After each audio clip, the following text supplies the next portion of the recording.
그는 태어난 지 한 달밖에 안 된 아키타 이누 강아지였다. 크림색 털은 아직 어미의 마지막 하름으로 축축했고 그 작은 몸은 너무나 연약했다.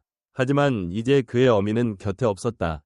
그는 검은색 SUV 위 뒷좌석에 실려 서울의 한강 위 다리를 질주하고 있었다. 차는 속도를 늦추지 않았다. 망설임도 없었다. 문이 열리고 그들은 그를 던졌다. 내려놓거나 떨어뜨린 것이 아니라 던진 것이다. 그는 허공에서 빙글빙글 돌며 작은 발을 허우적거렸다. 그의 울음소리는 교통소음과 바람에 묻혀 사라졌다. 아래의 물은 어둡고 차갑게 그를 기다리고 있었다. 그는 세게 물에 부딪혔다. 너무 작아서 헤엄칠 줄 몰랐고 너무 어렵기에 무슨 일이 일어나는지 이해할 수도 없었다. 단지 버려져 물에 빠져 죽도록 내버려진 강아지일 뿐이었다. 어미도 따뜻함도 기회도 없었다. 그 일이 일어나는 것을 아무도 보지 못했다. 물 튀는 소리를 아무도 알아차리지 못했다. 아무도 무언가가 그것을 보기 전까지는 이어지는 이야기는 상상할 수 없는 잔혹함, 침묵을 깨뜨린 심장의 고동, 그리고 가장 예상치 못한 곳에서 맺어진 유대에 관한 것이다. 이는 고통과 구원, 그리고 아무 대가도 바라지 않는 사랑에 대한 이야기다. 이야기를 시작하기 전에 당신이 어디서 이 이야기를 보고 있는지 알려주세요. 댓글에 당신의 국가 이름을 남겨주세요.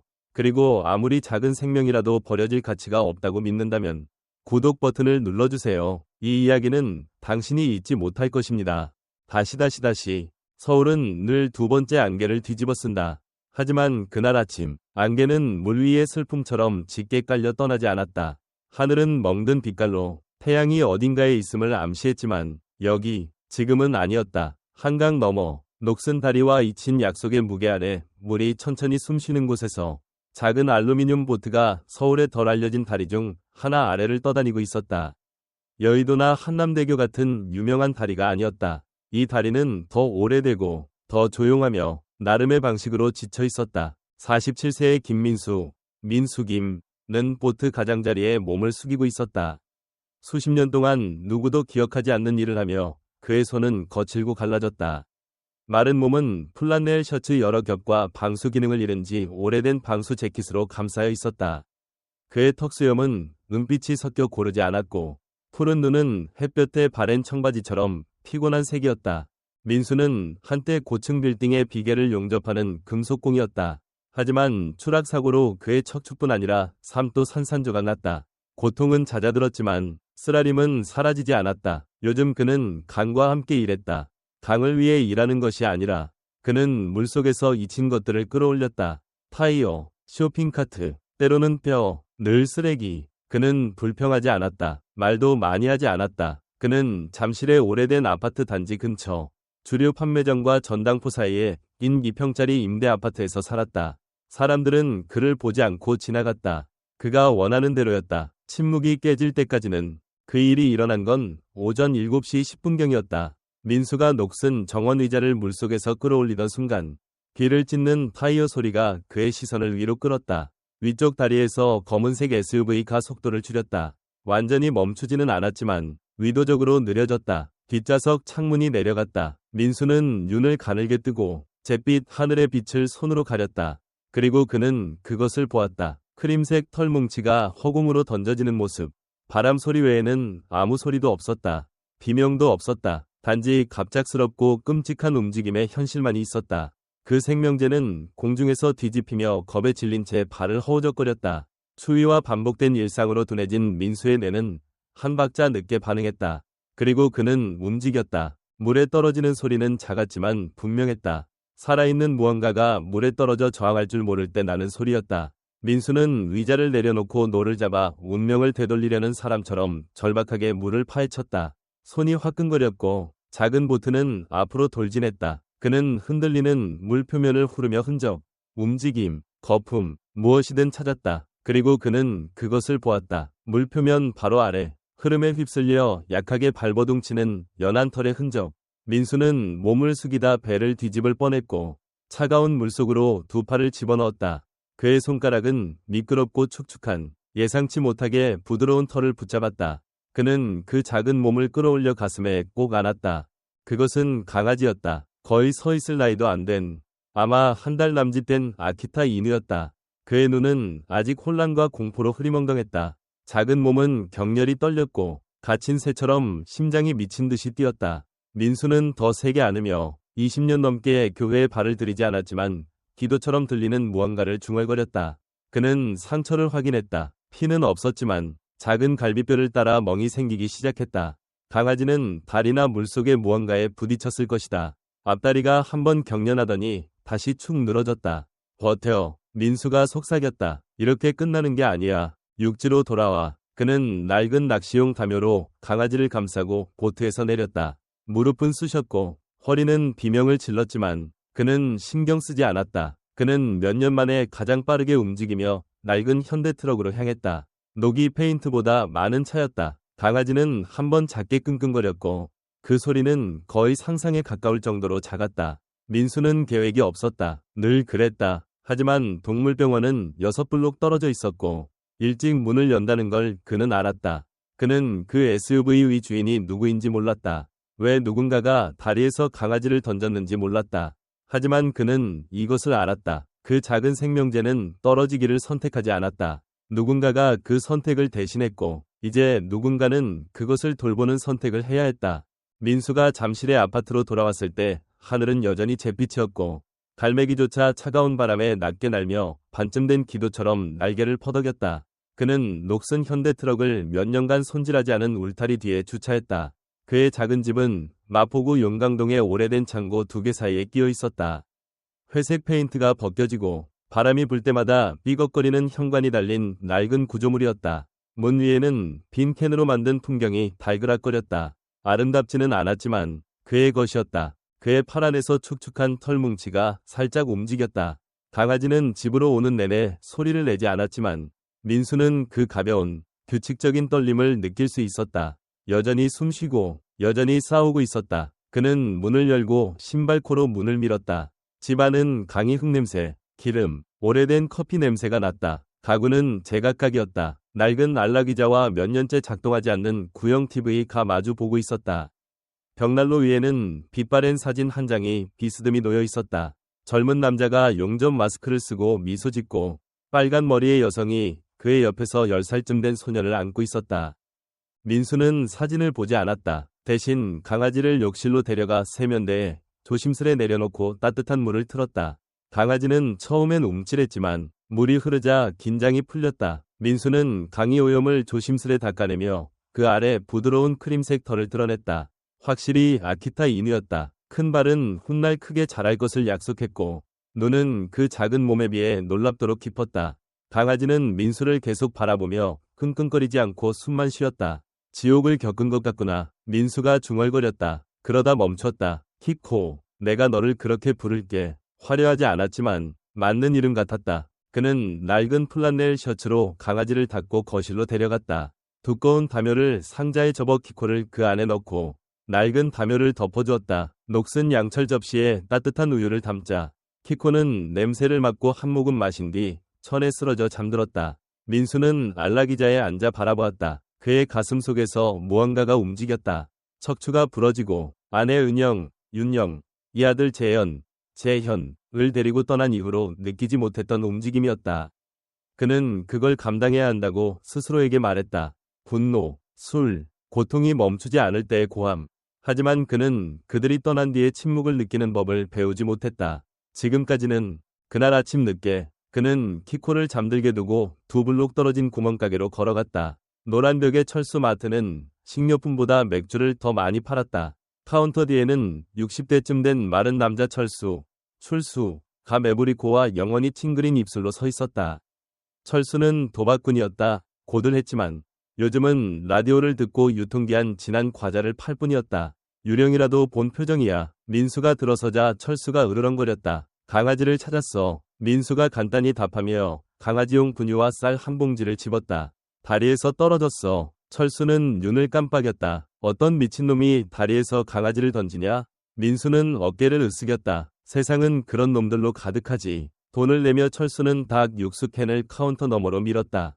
강아지한테 줘. 집에 돌아와 키코는 꼬리를 살짝 흔들며 둥글게 말려 있었다. 민수는 처음엔 손으로 분유를 먹이고 서두르지 않게 조심하며 작은 강아지가 잠들 때 곁에 앉았다. 밖은 여전히 고집스러운 잿빛이었지만 집은 평소보다 조용했다. 공허함 때문이 아니라 더 연약한 무언가, 평화 때문이었다. 그날 밤 키코가 끙끙거리며 깼다. 몇 년간 2시간 이상 연속으로 잠들지 못했던 민수는 벌떡 일어났다. 그는 강아지를 자기 침대에 올려 베개 위에 놓고 작은 가슴이 다시 고르게 오르내릴 때까지 바라보았다. 그는 왜 자신이 원하지도 않은 것을 지켜야 한다는 충동을 느꼈는지 몰랐다. 하지만 어쩌면 이런 일엔 이유가 필요 없는지도 몰랐다. 주말이 되자 키코는 똑바로 설 수 있었다. 비틀거리며 부엌을 돌아다니며 민수의 부츠를 졸졸 따라다녔고 넘어질 때마다 짹짹거렸다. 민수는 다시 소리내어 말하기 시작했다. 벽이 아니라 키코에게, 강에 대해, 오래된 전자레인지를 물에 버리는 사람들에 대해, 고장난 스쿠터를 끌어올리며 시체인 줄 알았던 때에 대해 이야기했다. 키코는 귀를 쫑긋 세우고 눈을 크게 뜨며 관심 있는 척 들었다. 그리고 몇 년 만에 처음으로 민수는 통조림 스튜가 아닌 음식을 요리했다. 그는 더 자주 밖으로 나갔다. 키코를 자랑스러운 아버지처럼 캔버스 가방에 넣고 다녔다. 몇몇 이웃이 손을 흔들었다. 한 명은 심지어 임시 보호를 하는지 물었다. 민수는 고개를 저었다. 아니, 그가 조용히 말했다. 내 거야. 다시. 맑고 건조한 아침은 서울의 초봄에 드물었다. 안개가 걷히며 낡은 지붕과 고요한 부두 위로 창백하고 구름 한 점 없는 하늘이 펼쳐졌다. 김민수는 강남의 동물병원 앞에 서 있었다. 캔버스 가방을 어깨에 걸치고 키코가 열린 가방 입구로 머리를 내밀었다. 지난 일주일 동안 강아지는 더 건강해졌고 털은 더 두꺼워졌으며 눈은 더 맑아졌다. 하지만 민수는 키코가 들어 올려질 때마다 내는 작은 끙끙 소리나 갈비뼈를 만질 때 떨리는 모습에 여전히 걱정을 멈추지 못했다. 병원은 세탁소와 문 닫은 베이커리 사이에 낀 좁은 벽돌 건물이었다. 문을 밀자 종소리가 울렸다. 안은 소독약과 솔향이 났다. 작은 대기실은 깔끔했고 벽에는 진드기 예방과 무료 중성화 행사 포스터가 붙어 있었다. 카운터 뒤에는 20대 후반의 젊은 여성이 짧은 밤색 머리를 초록색 스크럽 모자 아래로 묶고 있었다. 검은 뿔테 안경을 쓰고 침착하고 효율적인 분위기를 풍겼다. 그녀의 이름표에는 지연이라고 적혀 있었다. 안녕. 그녀는 거의 고개를 들지 않고 말했다. 이름이요? 민수는 머뭇거렸다. 저는 민수예요. 강아지는 키코고 지난주에 찾았어요. 아직 아주 작아요. 지연은 카운터 너머로 강아지를 보았다. 그녀의 눈이 살짝 부드러워졌다. 아키타 이누? 그렇게 생각하세요? 누가 다리에서 던졌어요. 그 말에 그녀는 멈췄다. 세상에. 그녀는 자리에서 일어나 책상을 돌아 키코의 머리를 부드럽게 쓰다듬었다. 좋아요. 뭘 다루는지 보죠. 그녀는 민수를 뒷방으로 안내했다. 밝고 깨끗한 방이었다. 검사 테이블은 반짝였다. 잠시 뒤 수의사가 들어왔다. 50대쯤의 남자로 검은 머리에 은빛이 섞여 있었고 움직임은 정확했다. 그는 네이비 플리스 재킷을 스크럽 위에 걸치고 두꺼운 정형외과 신발을 신었다. 그의 이름은 박준호, 준호파크 박사였고 20년 넘게 동물과 일해왔다. 어깨는 넓었지만 키는 크지 않았고 미소는 드물었지만 오래 쳐다보는 얼굴이었다. 그는 냉정하고 타협하지 않으며 동물을 학대하는 사람에게 극도로 엄격한 것으로 유명했다. 박 박사는 짧게 고개를 끄덕였다. 이 녀석인가요? 민수는 가방을 내려놓았고 키코는 꼬리를 흔들며 비틀거리며 나왔다. 박 박사는 빠르고 능숙하게 키코를 검사하며 입, 눈, 귀를 확인했다. 상태를 고려하면 체중은 건강해요. 수분 상태도 좋아. 근육도 회복 중이고. 그는 키코를 테이블 위에 부드럽게 올려놓고 갈비뼈를 따라 살폈다. 그때 키코가 날카로운 끙끙 소리를 내며 뒤로 물러섰다. 박 박사는 멈췄다. 여기야. 그가 중얼거렸다. 그는 지연에게 신호했고 그녀는 장갑과 작은 램프를 가져왔다. 그는 키코의 왼쪽을 눌렀고 숨을 들이쉬었다. 멍이 좀 있어요. 하지만 떨어져서 생긴 건 아니에요. 무슨 뜻이죠? 민수가 팔짱을 끼며 물었다. 이건 충격으로 인한 상처가 아니에요. 박 박사가 말했다. 너무 국소적이야. 여기 봐요. 작은 찔린 자국. 거의 아문. 대칭적으로 나 있어요. 그는 고개를 들며 얼굴이 어두워졌다. 이 강아지는 여러 번 주사를 맞았어요. 아마 큰 바늘로. 근육 주사일 가능성이 높아요. 민수는 눈을 깜빡였다. 뭐를 주사한 거죠? 아직 모릅니다. 박 박사가 말했다. 하지만 이건 우연이 아니에요. 이 강아지를 키운 누군가는 뭘 했는지 알고 있었고 그건 일반적인 예방접종이 아니에요. 이 자국들은 의도적이고 통제된 거예요. 키코는 가만히 그들을 바라보았다. 박 박사는 뒤로 물러나 장갑을 벗었다. 독소 검사를 할 수 있어요. 권장합니다. 그리고 마이크로칩 스캔도요. 지연이 스캐너를 가져와 키코의 견갑골 위를 훑었다. 피 소리가 났다. 칩이 있어요. 그녀가 말했다. 등록된 번호예요. 박 박사는 그녀가 노트북에 입력할 때 어깨 너머로 보았다. 그의 얼굴이 굳었다. 이 칩은 인천의 트리스탄 바이올로지컬스에 등록되어 있어요. 민수는 그 이름을 들어본 적 없었다. 그게 보호소인가요? 아니요. 박 박사가 단호히 말했다. 바이오메디컬 회사예요. 방은 잠시 조용해졌고 지연의 키보드 소리만 들렸다. 그들은 동물 실험을 해요. 그녀가 낮은 목소리로 말했다. 이전에 불만이 있었어요. 증명된 건 없지만 사람들이 얘기하죠. 민수가 앞으로 나섰다. 이 강아지가 연구소에서 나왔다는 건가요? 내 말은 박 박사가 대답했다. 이 강아지가 살아남지 말아야 했던 무언가의 일부였을 가능성이 있다는 거예요. 키코가 다시 끙끙거리며 민수의 손에 얼굴을 비볐다. 박 박사는 그를 보았다. 다리에서 던져졌다고 했죠? 민수가 고개를 끄덕였다. 그렇군요. 박 박사가 중얼거렸다. 이제 왜인지 알 것 같네요. 지연은 마이크로칩 등록 정보를 인쇄해 민수에게 건넸다. 그녀의 손은 흔들림 없었지만 표정은 변했다. 호기심과 걱정이 뒤섞였다. 검사를 진행할 수 있어요. 며칠 걸릴 거예요. 그동안 따뜻하게 해주고 잘 지켜봐요. 그리고 누가 이 강아지에 대해 묻는다면 민수가 빠르게 말했다. 대답 안 할 겁니다. 밖으로 나오니 바람이 거세졌고 태양은 높은 구름 뒤로 사라졌다. 차가운 기운이 그의 재킷을 감쌌다. 민수는 키코를 가방에 다시 넣고 부두로 걸어갔다. 그의 마음은 분노뿐 아니라 더 복잡한 감정으로 소용돌이쳤다. 누군가가 이 일을 저질렀다. 아무 강아지가 아니라 키코에게. 누군가는 키코가 사라지길 바랐다. 그리고 이제 민수는 키코를 구한 것이 자신을 예상치 못한 더 큰 일에 끌어들였다는 느낌을 지울 수 없었다. 다시 바람이 변했다. 민수는 그것을 알아차렸다. 밤이면 쓰레기통이 더 세게 덜그럭거렸고 현관 근처의 그림자가 더 길게 늘어졌다. 서울은 결코 잠들지 않았지만 마포구의 부두, 잊힌 자들이 사는 곳, 많이 비밀을 속삭이는 곳에서 어둠은 침묵보다 깊은 것을 품고 있었다. 그것은 사흘 전 밤부터 시작되었다. 키코가 새벽 2시경 뒷창문에서 짖었다. 작고 확신 없는 소리였다. 흥분하거나 두려워서 미친 듯이 짖는 게 아니라 무언가 잘못되었음을 알리는 신중하고 쉰 목소리였다. 민수는 손전등을 들고 일어났지만 골목과 젖은 콘크리트에 반사되는 희미한 비대에는 아무것도 보지 못했다.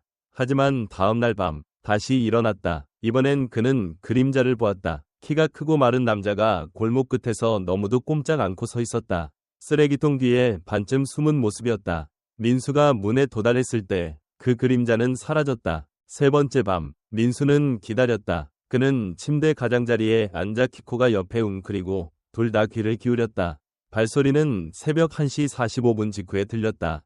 가볍고 의도적인 옆벽을 스치는 소리였다. 민수는 이번엔 손전등을 쓰지 않았다. 그는 쇠파이프를 들고 뒷문으로 살금살금 나갔다. 하지만 골목은 텅 비어 있었다. 발자국도 목소리도 없었고 단지 감시당하는 느낌만이 남았다. 그 후 키코는 잠을 자지 않았다. 깜빡이는 잠을 자며 귀를 꿈틀거리고 눈은 늘 반쯤 떠 있었다. 민수는 원래 의심이 많은 사람이 아니었다. 세상은 그가 줄 수 있는 거의 모든 것을 앗아갔다. 더 원할 거라 생각하지 않았다. 하지만 칩에 대해 알게 된 이후 트리스탄 바이오로지컬스라는 이름이 합법적으로 들리다가 질문하기 시작하면 그렇지 않게 되는 그 순간부터 무언가가 달라졌다. 그는 누구에게 전화해야 할지 몰랐고 경찰을 믿지도 않았다. 작동하는 휴대폰조차 없었다. 그래서 네 번째 아침 그는 키코를 안고 다시 동물병원으로 걸어가 박준호 박사를 만나게 해달라고 요청했다. 박사는 자리에 없었지만 지연은 있었고 민수가 무슨 일이 있었는지 설명할 때 그녀는 주의 깊게 들었다. 누가 당신 집을 감시하고 있어요. 그녀가 앞머리를 귀 뒤로 넘기며 말했다. 그건 좋지 않아요. 장난 아니야. 민수가 중얼거렸다. 지연은 머뭇거리다 노란 메모지에 이름을 휘갈겨 썼다. 정말 신경 쓰고 지역 정치에 얽매이지 않는 사람을 찾고 싶다면 이 사람에게 연락해보세요. 조사 기자예요. 마땅히 그래야 할 사람들에게 아주 까다롭게 굴죠. 메모에 적힌 이름은 한지민, 지민한이었다. 그날 늦게 민수는 철수 마트에서 낡은 플립폰을 빌려 한 통의 전화를 걸었다. 전화는 4번 울린 뒤 연결되었다. 여보세요. 여성이 낮고 회의적인 목소리로 말했다. 민수는 목을 가다듬었다. 저를 모르실 겁니다. 제 이름은 김민수예요. 수의사에게서 번호를 받았어요. 트리스탄이라는 회사 조사를 하고 있다고 하셨죠. 침묵, 그리고 목소리의 변화. 듣고 있어요. 강아지가 있어요. 민수가 말했다. 다리에서 던져졌어요. 칩이 있었는데 등록에 트리스탄 이름이 나왔어요. 그 후로 누가 제 집 근처를 어슬렁거리고 있어요. 어디 계시죠? 마포구 용강동 조선소 뒤쪽에 살아요. 1시간 주세요. 약속대로. 그녀는 50분 뒤에 나타났다. 그녀는 앞 범퍼가 금간 낡은 현대차를 몰았다.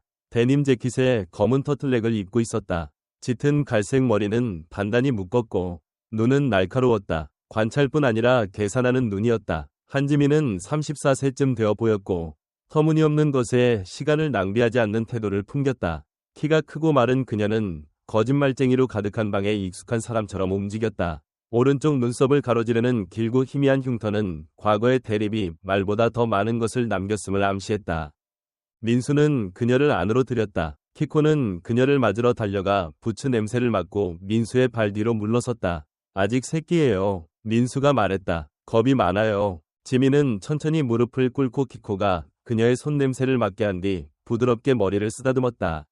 다리에서 던져졌다고 했죠. 검은색 SUV였어요. 강 아래에 있다가 끌어올렸죠. 그녀는 일어나 작은 거실을 훑었다. 그리고 지금 누가 당신을 미행하고 있다고요? 민수가 고개를 끄덕였다. 키 큰 남자. 얼굴은 못 봤지만 계속 돌아와요. 지민은 낡은 가죽 노트를 꺼냈다. 모서리가 구겨지고 얼룩져 있었다. 5개월째 트리스탄을 추적하고 있어요. 아무도 입을 열지 않죠. 그들은 기본적인 테스트, 백신 연구, 치료 개발을 한다고 주장하지만 그들의 운송 기록은 보고서와 맞지 않아요. 그리고 너무 많은 강아지가 기록 없이 사라졌어요. 다른 보호소 4곳을 추적했는데 모두 동물이 부족했어요. 그녀는 멈추고 눈을 가늘게 떴다. 살아있는 강아지는 당신이 처음이에요. 민수는 키코를 내려다보았다. 이제 안락의자 아래 웅크려 반쯤 잠든 상태였다. 뭘 하려는 거죠? 그가 물었다. 그들이 키코에게 무슨 짓을 했는지 알아내는 거예요. 왜 사라지길 바랐는지. 민수는 천천히 숨을 내쉬었다. 이게 높은 데까지 연결된다고 생각하나요?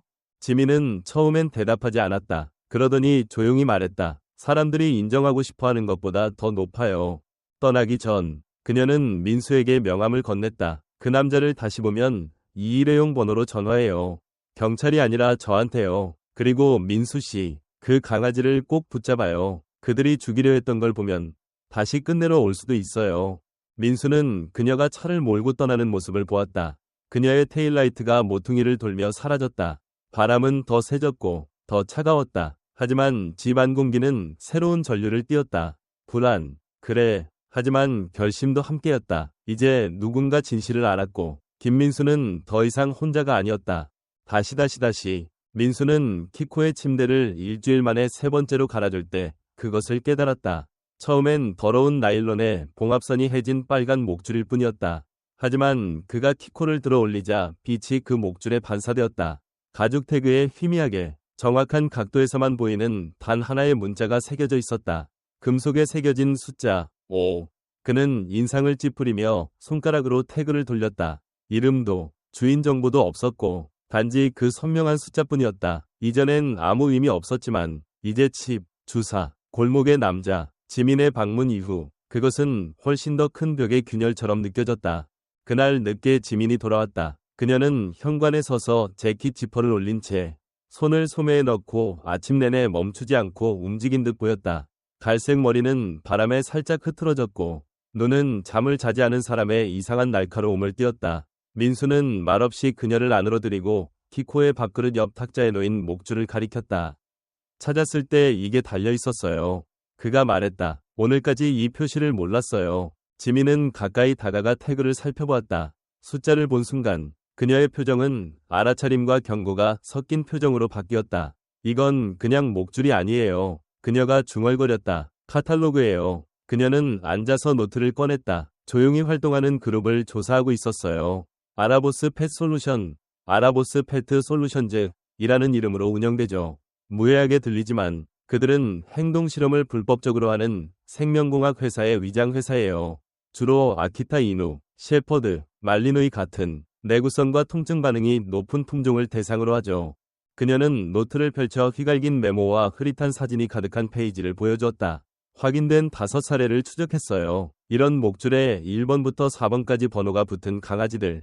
모두 다른 지역에서 발견됐고 몇 주 안에 죽었어요. 심각한 장기 부전, 설명되지 않는 발작, 심지어 의심스러운 운송 사고까지. 경찰 보고서는 흐지부지 됐고 기소도 없었죠. 하지만 계속 파고들었어요. 지민은 3번이 새겨진 목줄을 단 어린 아키타 이누 사진을 만졌다. 이건 3번째였어요. 인천에서 우리 안에서 죽었죠. 그들은 전염병 때문이라고 했어요. 비밀리에 병리학자에게 조직 샘플을 검사해달라고 했더니 동물의학에서 사용 금지된 화학물질이 섞여 있었어요. 그녀는 고개를 들며 목소리를 낮췄다. 키코는 5번째예요. 민수의 턱이 굳었다. 그러니까 마지막이라는 건가요? 지민이 고개를 끄덕였다. 살아있는 마지막, 그리고 탈출한 1번째. 민수는 무겁게 앉아서 목덜미를 문질렀다. 왜 번호를 매기는 거지? 왜 이름을 안 쓰는 거야? 이름은 기억되죠. 번호는 저장돼요. 지민의 목소리는 담담하고 쓰라렸다. 그때 문 두드리는 소리가 났다. 민수는 가볍게 일어나 본능적으로 조심했다. 문을 열자 50대쯤 작고 단정한 여성이 서 있었다. 짧게 자른 눈빛 머리와 굳은 얼굴은 많은 풍파를 겪은 듯했다. 청바지와 갈색 유틸리티 재킷을 입고 환영받지 못할 거라 예상하는 사람의 조심스러운 태도를 보였다. 김민수 씨? 그녀가 물었다. 네. 그녀는 얇은 신분증을 내밀었다. 저는 이선영, 썬영리, 중사예요. 서울경찰청에서 퇴직했죠. 지금은 주로 추적 업무로 민간 보안을 하고 있어요. 동물병원의 공통친구를 통해 당신 얘기를 들었어요. 지민이 일어섰다. 지연 씨와 얘기했나요? 그녀가 이름을 줬어요. 도시에서 사라진 강아지들에 대한 소문을 추적하다가 몇몇 포럼에서 눈에 띄는 걸 봤어요. 도움이 필요할 거라 생각했죠. 민수는 문턱을 떠나지 않았다. 누구랑 같이 왔나요? 아무도요. 겁주러 온 것도 아니에요. 하지만 트리스탄 칩과 빨간 5번 목줄이 달린 강아지를 키우고 있다면 이미 누군가의 레이더에 잡혔어요. 민수는 그녀를 들였다. 커피를 마시며 선영은 아는 것을 설명했다. 그들은 몇 년간 지하연구소에서 강아지 실험을 했어요. 추적 불가능한 시설, 주로 창고나 임대산업 공간 근처예요. 사진 증거를 모으려 했지만 그들은 빠르게 움직이고 대부분의 거리 조직보다 흔적을 잘 숨기죠. 그녀는 키코를 흘끗 보았다. 키코는 의자 밑으로 기어들어가 경계하며 그녀를 보고 있었다. 저 녀석이 살아남은 건 행운이에요.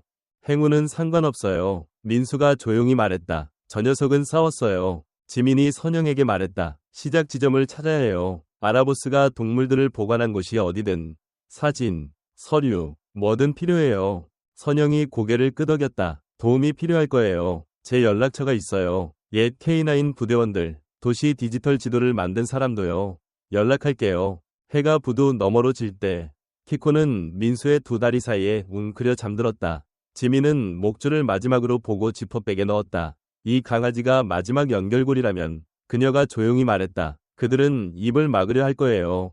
민수는 흔들리지 않았다. 그는 잠든 강아지를 내려다보았다. 그 규칙적인 숨소리를 와보라고 해. 다시. 그날 아침 바람은 평소보다 날카로웠다. 민수의 현관 틈새를 뚫고 짠 내나는 만의 숨결을 실어왔다. 민수는 식은 커피잔을 들고 서서 골목 끝을 응시했다. 키코는 그의 옆에 앉아 꼬리를 흔들지 않고 바라만 보았다. 납치 시도가 있고 나서 사흘이 지났다. 지민은 증거를 정리하기 위해 잠시 숨어 있었다. 선영은 하루 2번 확인했다.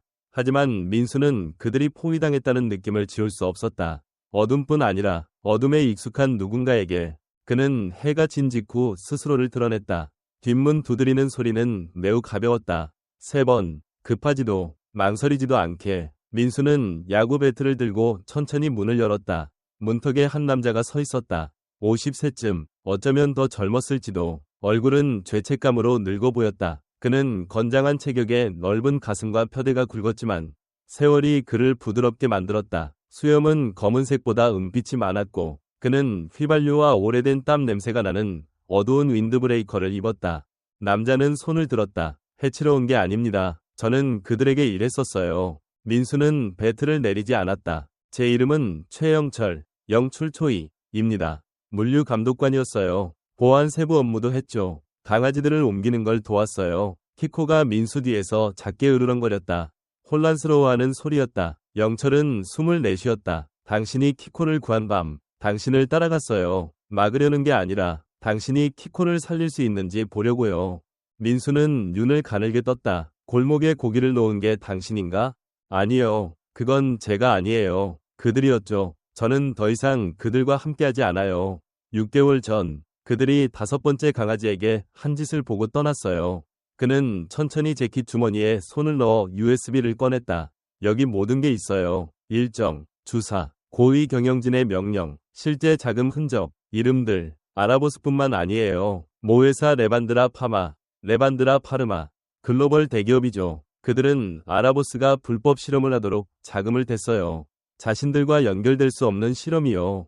그는 USB를 내밀었다. 이걸 몇 달간 들고 다녔어요. 뭘 해야 할지 몰랐죠. 시도하면 죽을 거라 생각했어요. 하지만 당신을 봤어요. 키코가 살아남은 걸 봤어요. 그리고 이게 구원의 모습일지도 모른다고 생각했어요. 민수는 움직이지 않았다. 왜 나한테 주는 거지? 영철은 고개를 숙였다. 당신이 키코를 구했으니까요. 그럴 필요도 없었는데. 결국 민수는 다가가 USB를 받았다. 그의 손은 흔들리지 않았다. 당신 신분증 사본이 필요해. 그가 중얼거렸다. 거짓말이면? 아니에요. 영철이 끼어들며 조용히 말했다. 하지만 이해합니다. 그들은 안으로 들어갔다. 키코는 둘 사이에 앉아 더 이상 으르렁거리지 않았지만 경계했다. 영철은 지민이 남긴 인스턴트 커피를 홀짝였다. 우린 처음엔 무해하다고 생각했어요. 스트레스 테스트, 반응 관찰 같은 거였죠. 그러다 그들이 약을 바꾸기 시작했어요. 임계점을 관찰하고 동물이 얼마나 많은 외상을 견디는지, 멈추기 전까지 얼마나 버티는지 봤어요. 한 마리가 죽으면 그들은 웃으며 허용범이 아니라고 했어요. 5번째, 그는 키코를 내려다보았다. 저 녀석인 것 같아요. 저 눈을 기억해요. 민수는 아무 말도 하지 않았다. 다음 날 아침, 지민이 돌아왔다. 민수가 공중전화로 그녀에게 전화한 뒤 빌린 일회용 폰으로 연락했다. 그녀는 지쳐 보였다. 눈밑이 거뭇했고 옷은 여러 겹으로 젖어 안개 축축했다. 영철을 보자 그녀는 본능적으로 주머니에 손을 넣었다. 괜찮아요. 민수가 말했다. 이걸 가져왔어요. 그는 USB를 건넸다. 지민은 한참 동안 그것을 바라보다 방수 주머니에 넣었다. 영철이 일어섰다. 면제나 도망칠 생각 없어요. 그냥 이걸로 뭔가를 해주세요. 그럴게요. 지민이 약속했다. 조용히 하진 않을 거예요. 그는 더 말하지 않고 떠났다. 지민이 민수에게 돌아섰다. 그를 믿나요? 그가 알아서는 안 될 걸 알고 있어요. 그리고 아무 대가도 요구하지 않았어요. 그녀가 고개를 끄덕였다. 그럼 공개합시다. 이틀 동안 지민은 근처에 머물며 암호화된 클라우드 서버에 데이터를 일부 업로드했다. 선영은 USB를 대전과 부산 두 곳에 백업하도록 주선했다. 키코는 민수를 떠나지 않았다. 이제 더 힘차게 걸었고 귀는 쫑긋, 꼬리는 부드럽게 흔들렸다. 마치 무언가가 마침내 변하고 있음을 아는 듯했다. 집안 공기는 달라졌다. 두려움이 줄고 준비가 더 커졌다. 그날 밤 민수는 다시 창가에 섰다. 골목은 조용했다. 바람은 잦아들었다. 그리고 처음으로 어둠은 함정처럼 느껴지지 않았다. 그것은 벽처럼 느껴졌다. 그들이 마침내 부술벽. 다시. 그들은 이야기를 조용히 공개하지 않았다. 한지민은 생명이 위협받을 때 미묘함을 믿지 않았다. 그녀는 모든 인맥을 동원하고 비활성화된 모든 연락처를 활성화했다. 그 주말, 진실은 서울의 가장 끈질긴 조사 신문인 한강 센티넬의 전자판 홈페이지에 굵은 헤드라인으로 터졌다. 다리에서 던져진 강아지, 살아남은 강아지와 그가 벗어난 공포. 기사에는 민수의 현관 아래 웅크린 키코의 흐릿한 사진과 USB에서 발췌한 내용이 포함되었다. 임상시험 일지, 삭제된 등록 파일, 레반드라 파마와 아라보스의 행동시설을 연결하는 예산 스프레드시트가 폭로되었다. 지민의 목소리는 독자를 악몽 속으로 이끌었다. 강아지들이 주사를 맞고 관찰되고 버려지는 방식, 4마리가 조용히 죽은 방식, 그리고 대상 5로 라벨링된 5번째가 데이터를 넘어선 강한 무언가, 즉 얼굴을 돌리지 않은 한 남자를 찾을 때까지 살아남은 방식. 몇 시간 만에 이야기는 급속도로 퍼졌다. 며칠 만에 국제적인 이야기가 되었다. 지역 방송은 마포구 용강동의 낡은 부두를 드론으로 촬영하며 강에서 쓰레기를 줍던 노인이 학대받은 동물의 목소리가 되다. 또는 강인 노동자 영웅이 기업의 공포를 폭로하다. 같은 헤드라인을 띄웠다. 큰 소리에 떨던 키코는 이제 민수 옆에서 새 목줄과 생존자라고 적힌 재킷을 입고 사진에 등장했다. 민수는 관심을 원하지 않았다. 그는 면도하지 않았고 첫 기자가 문을 두드렸을 때 플란넬 셔츠도 갈아입지 않았다. 그는 인터뷰를 거절했다. 하지만 지민이 설득했다. 자신을 위해서가 아니라 탈출하지 못한 강아지들을 위해서였다. 그래서 축축한 화요일 아침, 김민수는 KBS 서울 뉴스의 스튜디오 의자에 뻣뻣하게 앉았다. 형광등과 과도한 메이크업이 있는 지역 뉴스였다. 그는 가장 깨끗한 재킷을 입었지만 여전히 디젤과 낡은 로프 냄새가 났다. 키코는 그의 무릎에 앉아 조용히 침착했고 꼬리는 그의 다리에 고사리처럼 말려 있었다. 사회자는 40대쯤 위 여성, 이수진, 수진리이었다. 어깨까지 오는 검은 머리, 품위 있는 청록색 블라우스, 연습된 듯하지만 진심 어린 따뜻함을 풍겼다. 그녀는 비극과 간단한 문장을 전달하는데 익숙한 억양으로 말했다. 하지만 키코를 보자 그녀의 눈에 무언가가 변했다. 민수 씨, 그녀가 시작했다. 10년 넘게 강에서 일하셨죠. 폐품을 줍고 쓰레기를 수거하셨어요. 하지만 이번 일은 달랐어요. 민수는 목을 가다듬었다. 제겐 다르지 않았어요. 사람들이 버린 걸 찾았죠. 이번엔 숨 쉬는 거였을 뿐이에요. 수지는 부드럽게 미소 지었다. 키코를 구한 것뿐 아니라 우리 도시 밑에 숨어있던 네트워크를 폭로하셨어요. 그런 큰 일과 당신 이름이 연결된 기분이 어떤가요? 이름 때문에 한 게 아니에요. 도움이 필요한 누군가가 있었고 다른 누구도 하지 않을 거라 생각했기 때문에 했어요. 그 발언은 반향을 일으켰다. 그 클립만으로 이틀 만에 600만 뷰를 돌파했다. 지민은 뒤에서 법률팀과 협의하고 익명 소스의 보호를 제공하며 계속 일했다. 전직 운송 직원 최영철은 비공개 합의로 증언에 동의했다. 그는 부산 외곽의 연방보호소로 들어가는 모습이 마지막으로 목격되었다. 한편 민수의 삶은 그가 원하든 원하지 않든 바뀌었다. 아이들은 키코의 손그림을 보냈다. 은퇴자들은 감사 카드를 보냈다. 낯선 이는 새카얗게 빨간 리본을 달아 메모 없이 남겼다. 동물복지단체, 인플루언서, 심지어 뉴욕의 프로그램들로부터 제안이 왔다. 그는 모두 거절했다. 하지만 지역 고등학교에서 연설 초대를 했을 때 그는 수락했다. 대중 앞에서 말하고 싶어서가 아니라 교사가 쓴 문구가 그를 생각하게 했기 때문이다. 우리 아이들 중 많은 이가 아무 대가 없이 용감한 일을 하는 남자를 본 적이 없습니다. 집회에서 민수는 초조한 10대들 앞에 서서 솔직히 말했다. 그는 설교하지 않았고 과장하지도 않았다. 가끔 그가 말했다. 뭔가 잘못됐음을 알아차리는 유일한 사람이 당신이에요. 그리고 당신은 더 똑똑하거나 용감한 누군가가 나서줄 거라 생각하죠. 하지만 아무도 오지 않아요. 당신이 움직이지 않으면 아무도 안 해요. 박수는 작았지만 진심이었다. 그날 밤 부두로 돌아와 지민과 민수는 그의 현관에 앉았다. 키코는 둘 사이에 누워 코를 골며 지민의 부츠에 머리를 기댔다. 월간 조사 윤리 칼럼을 제안받았어요. 지민이 말했다. 동물 복지 보도를 원하는 젊은 기자들을 위한 장학금을 지원한다면 하겠다고 했죠. 민수는 깨진 머그잔으로 커피를 홀짝였다.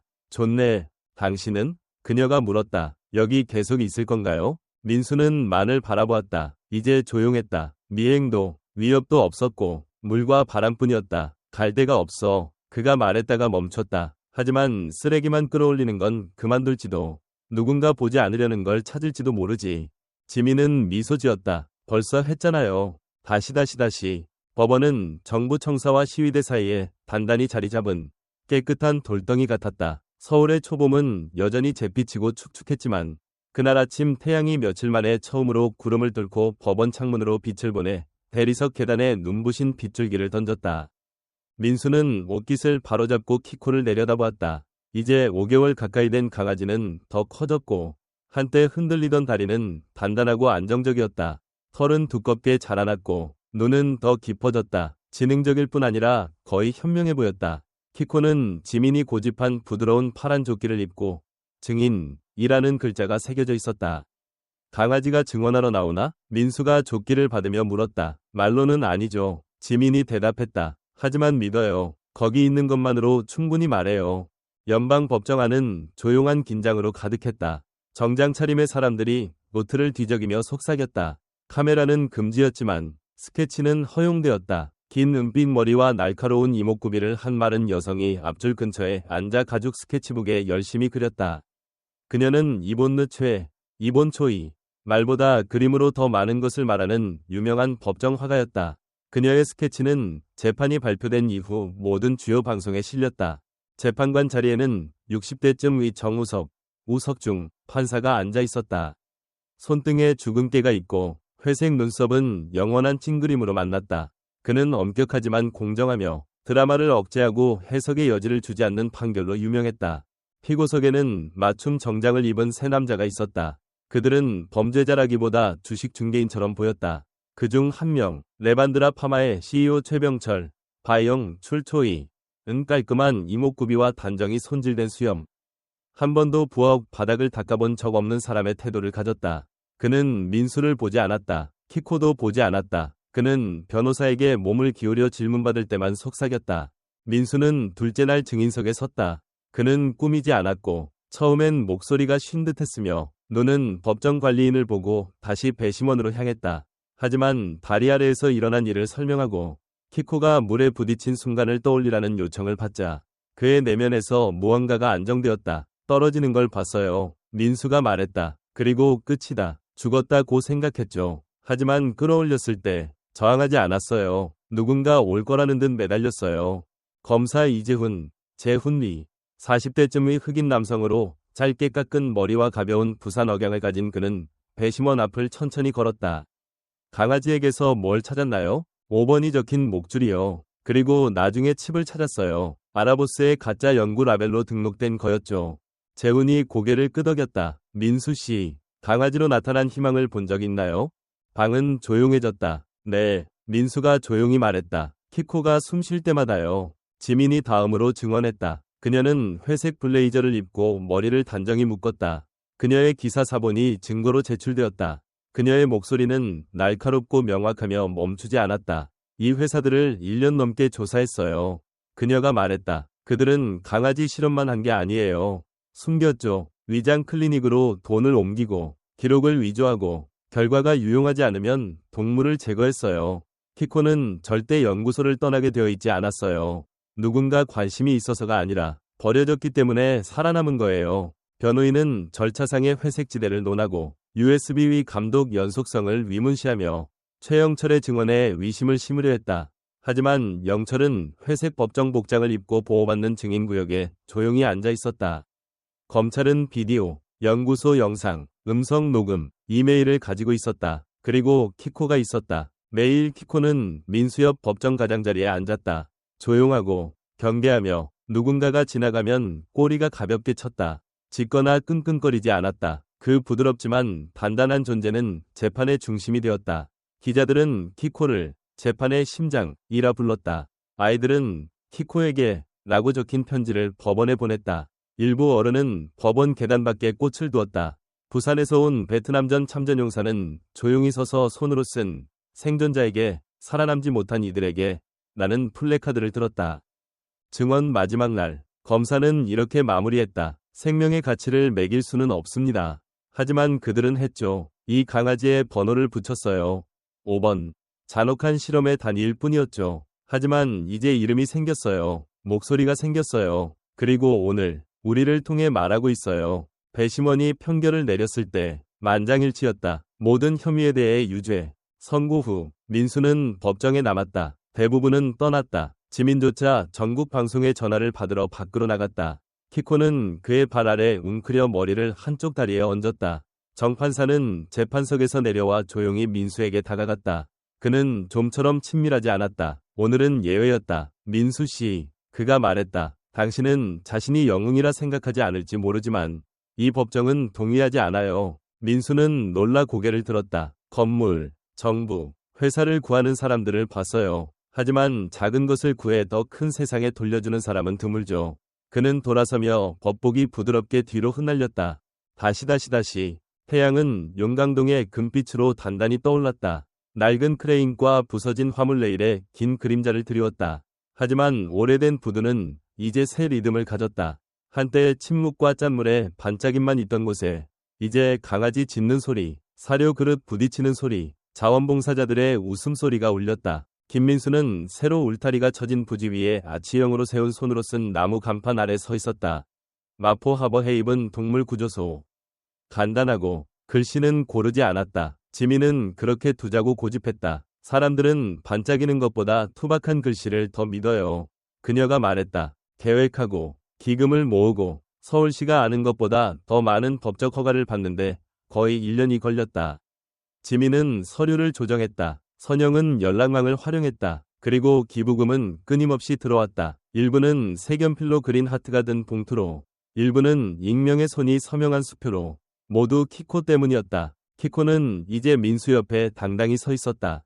1살 2주 된 키코의 털은 햇빛 아래 반짝였고 눈은 경계심과 부드러움이 함께였다. 이제 30kg에 가까운 몸은 단단했고 민수와의 독특한 유대는 키코를 부상당한 구조견들에게 자연스러운 동반자로 만들었다. 매일 아침 키코는 새로운 강아지들, 절뚝이는 잡종, 겁먹은 강아지, 개싸움이나 뒷골목 무리에서 구출된 강아지들, 을 코로 찌르며 가볍게 꼬리를 흔들어 맞았다.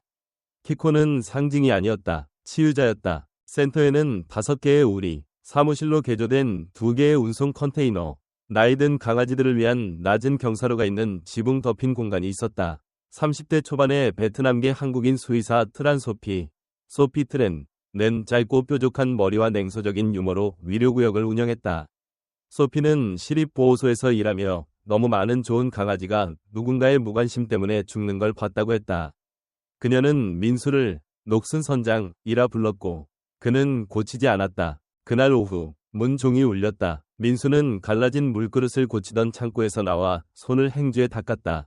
키코가 귀를 쫑긋 세우고 따라왔다. 문 앞에는 30대쯤이 키 크고 단정한 남자가 서 있었다. 짧은 금빛 머리와 익숙한 눈썹 사이 주름이 있었다. 그의 팔에는 5살쯤 된 소녀가 안겨 있었다. 곱슬머리에 헤이즐빛 눈이 동그랗고 판다 인형을 갑옷처럼 꼭 안고 있었다. 그 남자는 민수의 아들 재현김이었다. 그들은 17년간 만나지 못했다. 재현의 얼굴은 오랜 이별을 담고 있었다. 언덕을 오르는 사람처럼 정상에 무엇이 기다리는지 확신하지 못하는. 하지만 그의 목소리는 단단했다. 안녕, 아빠. 민수는 처음엔 아무 말도 하지 않고 바라만 보았다. 기억의 무게가 그의 가슴을 짓눌렀다. 재현은 마지막으로 만났을 때 10살이었다. 그때 민수는 너무 많이 소리 지르고 너무 자주 술을 마셨으며 안아야 할 때 밀어냈다. 이제 그는 말했다. 너 엄마 닮았구나. 재현이 고개를 끄덕였다. 네, 엄마도 자주 그렇게 말했어요. 그들은 잠시 더 서 있었다. 소녀가 그의 팔에서 살짝 움직였다. 재현은 그녀를 내려다보고 다시 올려다보았다. 이건 나야예요. 아빠 손녀이에요. 민수는 한 번 눈을 깜빡였다. 키코가 앞으로 나와 공기를 킁킁거렸다. 예쁘다. 라야가 속삭였다. 이름이 키코야. 민수가 목이 메어 말했다. 이 모든 걸 시작한 녀석이지. 재현은 마당을 둘러보았다. 비디오 보고 기사 읽었어요. 모든 걸 뒤로하고 아빠한테 연락하는 게 맞는지 몰랐어요. 하지만 지난주 라야가 영웅이 뭐냐고 물었을 때 아빠 얼굴이 떠올랐어요. 그들은 뒤쪽 현관에 앉았다. 새로 사포질한 낡은 나무 계단은 무게에 삐걱거렸다. 라야는 키코를 따라가며 깔깔거렸고 키코는 라야의 서툰 포옹과 귀 당김에도 놀라울 정도로 부드럽게 참아주었다. 재현은 민수에게 사진을 건넸다. 은영이 생애 마지막 해에 찍은 사진이었다. 엄마가 뉴스를 봤어요. 재현이 말했다. 아빠가 평화를 찾았길 바란다고 했어요. 아니, 민수가 조용히 말했다. 목적을 찾았지. 그게 더 오래가. 그들은 한동안 조용히 앉았다. 재현이 말했다. 여기 자원봉사자 자리 있을까요? 민수는 미소 지었다. 똥 치우는 거 잘해? 5살 딸이 있어요. 둘은 웃었다. 작고 진실하고 어색했지만 치유의 웃음이었다. 해가 만 위로 지며 구조소 마당을 금빛으로 물들일 때 민수는 손녀가 키코 옆 잔디 위에 웅크리고 작은 손이 키코의 털 속에 들어가 있는 모습을 보았다. 그가 생각한 인생의 끝은 이게 아니었다. 하지만 어쩌면 끝이 아니었을지도. 다른 방식으로 손을 펼치는 것. 더 어지럽고 더 진실한. 어떤 이들은 2번째 기회를 얻는다. 다른 이들은 녹과 물, 그리고 죽었어야 했지만 살아남은 강아지로 스스로 만들어야 한다. 심장은 결코 녹슬지 않는다. 단지 기다릴 뿐이다. 때론 가장 작은 생명체가 가장 큰 기도를 품는다. 키코는 상징으로 태어난 것이 아니다. 유명해질 운명도 아니었다. 쓰레기처럼 버려진 강아지일 뿐 중요하지 않은 듯했다. 하지만 물에 닿는 순간 보이지 않는 무언가가 움직였다. 배에서 손이 내려온 것뿐이 아니었다. 어쩌면 천국에서 손이 내려왔을지도. 왜냐하면 어떤 과학도 설명할 수 없기 때문이다. 부서지고 표류하던 남자가 어떻게 세상을 바꾼 생명체의 아버지가 되었는지, 녹이 금이 되고 침묵이 증언이 되고 단지 금속과 볼트였던 다리가 기적이 시작된 장소가 되는 과정을 어떤 논리도 그릴 수 없다. 신은 항상 산을 움직이지 않는다. 때론 강아지를 보낸다. 때론 우리가 구하기로 선택한 것을 통해 우리를 구한다.